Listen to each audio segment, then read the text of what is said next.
Welcome to topic 2 of scripting for security.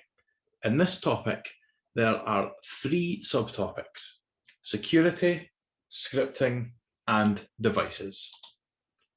So, first of all, let's look at a definition. So the National Cybersecurity Centre define cybersecurity as follows. Cybersecurity is how individuals and organizations reduce the risk of cyber attack.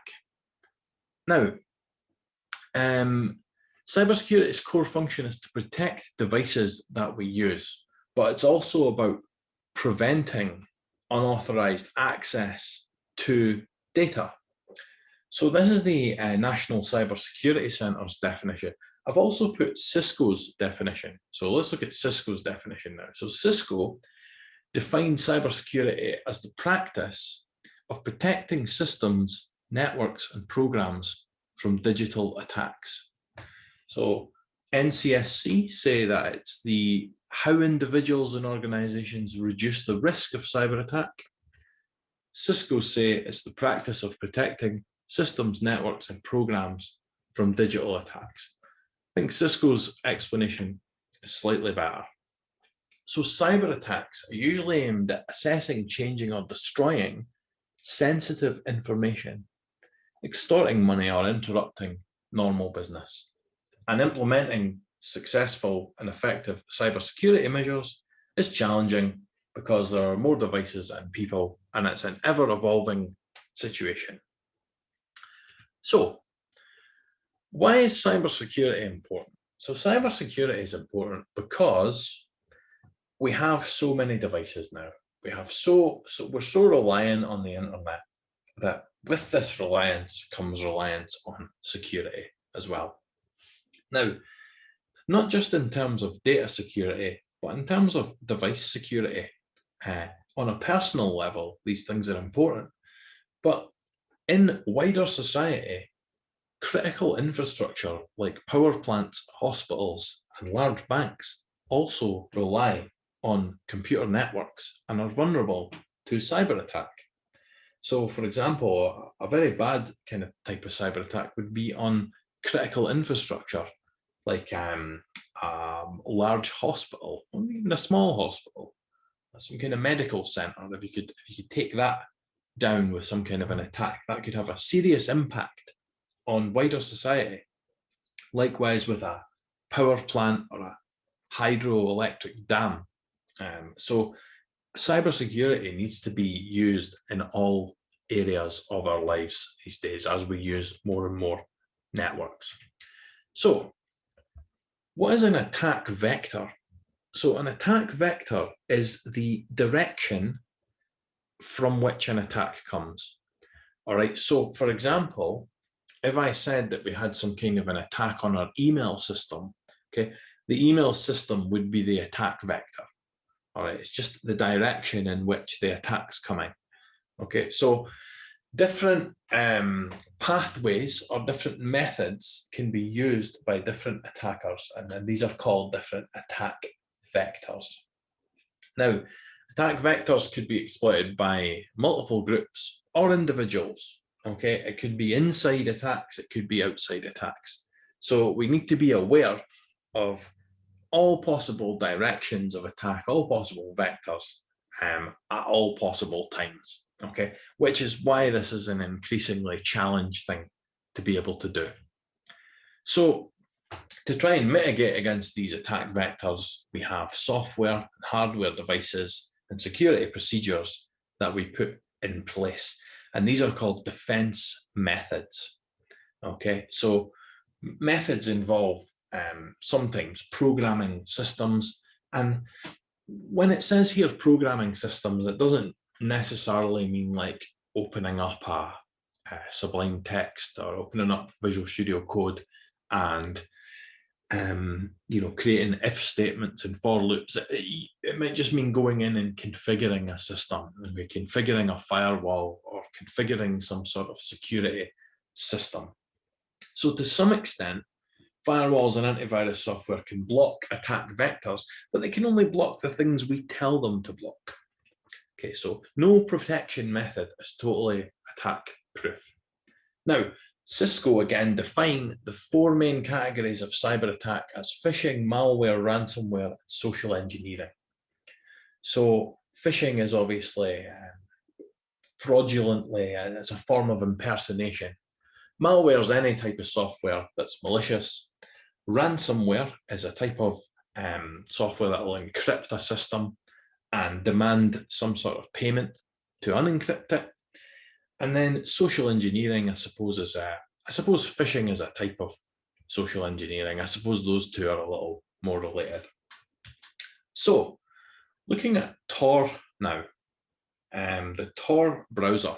So, if you use the Brave browser, all right, you should have an option to do a new private window with Tor. Okay. So this opens up a private window with Tor, and if I type what's my IP in here, okay, it's going to tell me that it thinks that I am in Romania. Okay, it says up here, Romania. All right, so that's giving us access to the Tor, private with Tor. All right, now you can install an actual Tor browser as well into your system. Okay, so if you wanted to install Tor directly onto a Linux system, here's my example with Debian 10 Buster. These are the two commands you would use. So just this command to add the repo to the sources list file, update the package manager, and then install the Tor browser. On Windows, you'll be able to download a Tor executable as well. I didn't put an example of how to do that because I thought that would be fairly straightforward. Okay, so now we don't even need to do this. We can run open a new window with Brave straight away. So, prices in 2020. Now, this was last year I picked these up. So the value of Bitcoin has probably changed quite a lot since then, but the value of the euro hasn't changed so much. So I probably do need to update this. At some point I will get around to doing that, but here's just an example of some prices that I was able to find in the Tor network for hacking services. So over here, what we have is we have the offer of a service such as getting the root shell on a server, okay? And they're saying that, but ignore the Bitcoin price because that's changed quite a lot, but the euros is a better indication. So 400 euro, if you were to pay 400 euro, this person would get you root shell on a Linux server. So they claim. So WordPress admin passwords, if you wanted to get into a WordPress site. So a lot of websites run on WordPress. If you wanted to get into that WordPress, now that could be quite useful because they might have a payment system running in there, or you might just want to do some damage to a company, right? FTP and SSH passwords here, they're charging 640 euro to get an SSH password. Now you can imagine if you have SSH access to a system, you can do some damage. And then these are some services that are offered. Here's some kits that are offered. And then look, here's some different exploits. Now these exploits were from last year, so most of these are likely to have been patched. But in doing Nmap scanning, reconnaissance and information gathering, you might find that a system that's vulnerable to one of these exploits. So let's say we had a Microsoft IIS web server and we knew it was running a particular older version. We could pay this here. So 65,000 euros? It's quite a lot of euros. If you had 65,000 euros, they would get you into this Windows server here, apparently. Okay, so that's quite a lot of money, I suppose. Again, this would be likely if you wanted to get into a company. So these are just some things that I was able to find fairly easily. Okay, so here's a Reddit search I did. So I went onto Reddit and I typed dark web markets. Okay, and then someone said, oh, you want to go to this place. So I went into Tor and searched for it, and that's where I was able to get various prices. So here's some other things I was able to find. Someone's selling a phone hacking kit, forensic toolkit to get into phones for 99 US dollars, 149 per item. We've got Wi-Fi password auto hack tutorial for $2 there. A USB data stealer device under fraud software. So before we go on to devices, the reason that I'm showing you this is not because I want you to go and, you know, attack a system, but as a cybersecurity, you know, working in a cybersecurity department, you should be aware of what's available out there. Okay, you should be aware of, firstly, what's being offered, and secondly, who's offering it and why, and is your system vulnerable to this? Okay, you know, do you have to leave certain devices on at the weekend when the office is closed? You know, do you have to leave certain ports open? It's something to think about. Okay, so you should most definitely be aware. Now, I'm not saying you should go and do any of this, but going and looking at how much things cost and what's available is certainly very, very valuable, you know. And for example, especially down the bottom with these exploits here, if your systems aren't updated, then, you know, you can see how much someone would charge to use that exploit on your system. Okay, so looking at security devices now. IoT devices, right? Smart devices, things like heart monitors, smartwatches, glucose monitors, Alexa, Google Home devices, smart meters, thermostats, heating controls. These are all IoT devices, okay? And as well as with a great deal of convenience, also comes a certain vulnerability to security. So many people that I've spoken to, before we were in the kind of COVID times, I remember talking to a group of people and they were all looking forward to getting an Amazon Alexa for Christmas. And I said to them, I says, do you really want to put a microphone in your house that, you know, where you're being recorded? Is that? And they're like, oh, but it's you know, it's great because it plays Taylor Swift, or you just say, you know, Alexa, play Taylor Swift. And I'm like, but you could just, you know, God forbid, you could just walk over to your computer and type, you know, Taylor Swift into YouTube and then click play. You know, it doesn't have to be done for you. Like, you know, you don't have to introduce a microphone into your house that's backing up everything you say to a database in California in order to play a song. But, you know, perhaps I'm wrong. Maybe I'm just being cynical about that. Okay, so here are some examples of devices. So if I said, can you name some IoT devices? Hopefully you could say some from the examples I just listed there. Here's some other devices that we could potentially run script on. So a Raspberry Pi is an IoT device. Now, I would strongly recommend, if you haven't got one of these, get one of these wee ones. It's a Raspberry Pi Zero. Okay, this thing here. It's only got 2 USB ports, micro USB ports, an SD card slot, and a mini HDMI port. And there's the chip, there's the CPU there. Now, there is these GPIO pins, but you don't really need to use them. You can run a little Linux computer on there. Now, let's say you, for example, wanted to maybe run RetroArch to run some emulators or something, or let's say you wanted to set up like a music player or a print server or something. It would make sense to do it on a little computer like this because it doesn't have any moving parts, it hardly uses any power. It can be powered off USB. You could have a little web server running on here where you stored stuff and leave it on. Much better than having a big machine running all the time. Now, the Raspberry Pi Zero only costs £4. All right, last time I bought one, I guess with delivery, you're looking at maybe £5. You can get yourself a mini little Linux computer for £5 and try doing some projects with it. So well worth investing in just to have a play with, and it doesn't cost very much. You just need to get an SD card to put the operating system on, but I'm sure you could source an SD card as well. Okay, so here's some other devices I was able to find. The USB rubber ducky is a device that puts a back door on a computer. You go up and plug it in, okay?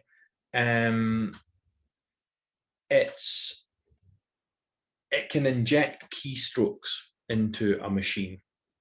Okay, so this can be purchased. This is a scripting device, shall we say. The mouse jacking exploit antenna. So this is an antenna that takes advantage of mouse vulnerability. So there are specific wireless mice that are vulnerable to a thing called mouse jacking. Okay, where basically you can take over control of the mouse. All right, so you imagine if you had, control of someone's mouse, you could potentially go into their browser, have a look at their passwords, and get access to other things there. The USB Armory is another little USB device that allows you to secure things. Okay, so it's a system on a chip. All right, it's been created to support development of a variety of security applications. The Bash Bunny is a simple, powerful, multifunction USB attack and automation platform. So what this will do is this will let you have a payload such as a keylogger mapped to the little button on the side. So you could plug it into the back of a computer and just press the button and it would start acting as a keylogger, which is very similar to this thing here, the LAN turtle.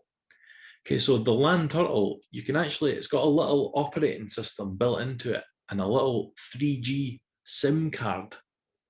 Okay, and what you can do is plug it into a network and it can listen on the network.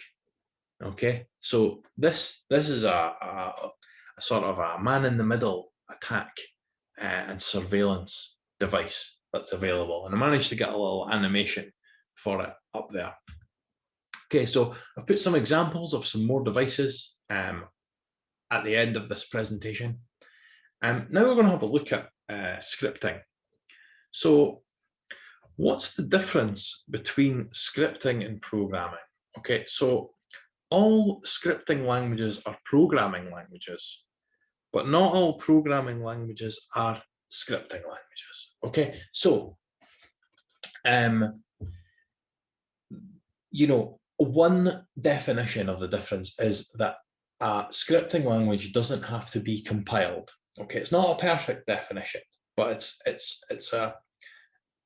it's good enough for now. Okay, so for example, if you write a program in Java or in C, what you have to do is run it through the compiler first before you can run it. So that would generally be a programming language. Whereas if we write something in JavaScript or in Python, we can just press F5 and it will run straight away. It's interpreted. So that's kind of the difference between a scripting language and a programming language. Some of the advantages of these, the applications are, scripting languages are generally used to automate tasks, and they're generally less code intensive. Okay, programming languages usually run inside some sort of parent program, and they can be compiled to run on any platform. So you can build a Java desktop application and then ship it out to run on different places. Whereas something like a shell script can only be run on a machine that has that particular shell. Okay, so a history of scripting languages. So the first scripting language we used in this course last week was PowerShell. But scripting language actually goes all the way back to JCL, this job control language, in the 50s and 60s. So there was another language created in 1966 called Command. Okay, and this was created to run on IBM machines. And then slightly more modern, there's this language here, okay, TCL, sometimes called Tickle, right? A Tickle. You can create scripts, TCL scripts. You can create these kind of scripts to run on Cisco routers, okay? Generally, these have been kind of replaced by Python scripts now. Lua is another scripting language. This is actually a Brazilian scripting language. This is developed in Brazil. Visual Basic is another scripting language, and generally you can use Visual Basic. Probably the most common application of it would be if you're using Microsoft Excel. You can make, macros, and you can automate things in Excel with VBA, Visual Basic. Okay, so embedding of general purpose scripting languages instead of developing something completely new has obvious benefits. And one of the most common scripting languages that we use all the time, we just don't know it, is JavaScript. So JavaScript is actually a dialect of a thing called ECMAScript. But in JavaScript, all right, JavaScript is interpreted most often by web browsers. So if you press F12 on your keyboard, if you're using Windows or Linux, I don't know what it would be on a Mac, maybe like Apple Shift 3 and spacebar or something. So let's press F12. I'm joking, by the way. What that's going to do is that's going to launch this, and this is a Java kind of control panel here, a console. So it says console here. Believe it or not, down there, that is actually a shell, a JavaScript shell down there. So if I say 2 + 2 down here, it's going to return 4. All right, that's JavaScript working in the background there. That's just one way of running it, because the browser is capable of interpreting JavaScript. So let me press F12 again. Right. So here are some creators of some scripting languages. All right, so we have, so going from the top, right? So this chap here is called Brian Fox, and he created the Bash shell. This chap here, Mr. Van Bossum, created Python. Now, this guy here, probably the most interesting of the lot, actually created JavaScript and also created the Mozilla web browser and also created the Brave web browser as well. And then this guy here, Jeremy something, his name escapes me now. He is the chief architect of PowerShell. Okay, so there's 4 examples. And what I've done is I've added to this. This will be made available to you. There's a little video that you can go and look. Now, the chap that invented JavaScript is very interesting, and I've put a link to a video. It's just a short. It's about 15 minutes where he explains how he developed JavaScript. And I think he said he created it in 10 hours or something like that. So he's a really interesting guy. This tutorial here on PowerShell is actually surprisingly interesting as well. If I click on it, it's like Don't Fear the Shell, it's called. And it's actually basically an audience with the man himself, the chief architect. There he is there. And then from there, the idea is like, hey, I notice I do type the things over and over and over again.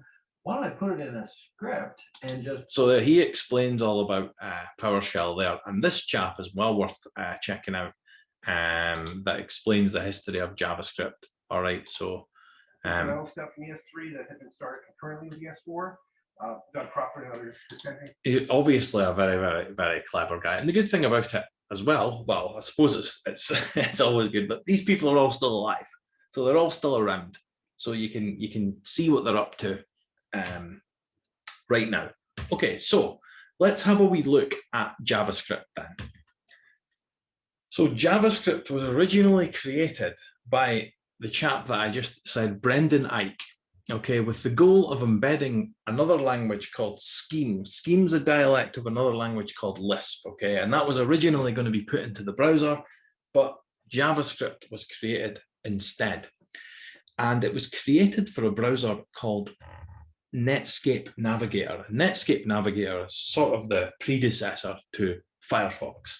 In the early days of the internet, Netscape Navigator and Microsoft Internet Explorer were the two main rivals. So Netscape had JavaScript that ran. Okay, so Netscape Navigator was originally a browser that ran up to version 9. Now, interestingly, I don't know if anyone's experienced this, but when you had the last version of Netscape Navigator, when you updated it, it actually turned into Firefox. Okay, so the last version of Netscape turned into a version of Firefox. And this was in the early 2000s. I mean, that was like, I suppose we're talking like 20 years ago now. So JavaScript is actually interpreted by an engine. And don't worry, you don't need to install an engine or anything. Chrome has an engine built in called V8. Okay, Firefox has an engine built in called SpiderMonkey. Safari has an engine built in called JavaScript Core. Okay, Facebook actually have their own JavaScript engine that runs their apps and stuff. So, okay, here we are, console.log, hello world. That's being interpreted as text at the moment because I've not done anything to indicate that this here would be JavaScript. Okay, at the moment, this is being interpreted as if it was HTML. All right, now what I could do, all right, is put this around, wrap this around some HTML code. But what I'm going to do is just grab this text off here. Okay, I'm not going to type it out by hand, thankfully. Paste that in there. And you'll see, look, Sublime's given me some syntax highlighting on there. Let's just take that out there. And let's try running this, see what happens, okay? So I'm going to press Control S to save. And then we're going to go back to the file and press Control F5 to do a refresh. Haha. Right, so what we have here, okay, is there's H1, heading 1, my first JavaScript, and it's saying on click. So when we click this button over here, it's going to display the date and time. Okay, so let's go for on click. Let's go click me. And there we go. It's displaying the date and time. So this is a very, very, very simple JavaScript program that I've just put together. Now look, there's no head information in the HTML. There's a simple statement here. And if we come down to, we close this button off here, it's really just this that's doing anything, okay? Button type button is fairly straightforward as well. So we can say really, all the magic really happens in this little line here, the on-click document get element by ID demo, and then demo is called. So that leads us to what we're doing in lab 2. So let me just open up lab 2 just now, lab 1, lab 2, and you might be able to guess that in lab 2 we're looking at JavaScript. Okay, so what I would like you to do for lab 2 is download an editor. Okay, now if you don't have an editor, I've recommended 2 here. Okay, there's Atom and there's Sublime. All right, Atom is all right. It's open source and stuff, but personally, it's just a faff. You faff about with it for ages, getting it to look right. I'm sure eventually you can, with enough plugins, make Atom better than Sublime. Sublime Text will just work straight away as soon as you open it. Okay. Then I've given some background and some basics about how to define a variable, how to call a variable, and then I'm giving you an example program to create. Now, if you create this program, it's going to prompt you for 2 numbers, a larger number and a smaller number, okay? And then what it's going to do is it's going to subtract the 2 of them and give you back the result. So perform a calculation and store the result. Once you've done that, there's a little bit of background on some more JavaScript concepts, and then you have to edit that program to achieve these 4 tasks, then add your completed solution to the ePortfolio. Okay, now I'm going to stop the recording now and just see if anyone wants to ask any questions, because that's quite a lot of information I've just gone through there. So let me stop sharing my screen and I'll come back to the class and see if anyone wants.